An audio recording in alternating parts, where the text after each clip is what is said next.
आपके सामने इस वक्त पियानो है जो आपको नज़र आ रहा है। बहुत सारे लोगों ने ये बड़े वाला पियानो देखा होगा, लेकिन मैं आज आपको दिखाने जा रहा हूँ पियानो काम कैसे करता है। ये देखिए, उन्होंने उसको शीशे के अंदर लगाया हुआ है ताकि लोगों को समझ आ सके कि जो पियानो है असल में कैसे काम करता है।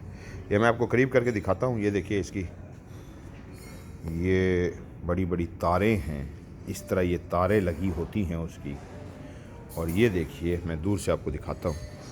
ये इस तरह इस पियानो की तारें होती हैं, गिटार की तरह बड़ी बड़ी तारें जो लगी होती हैं, जिसकी वजह से जब हम पियानो बजाते हैं तो हर जो की है वो एक अलग से आवाज़ पैदा करती है। ये देखिए, इस शीशे के बॉक्स की वजह से आप देख सकते हैं कि असल में पियानो काम कैसे करता है।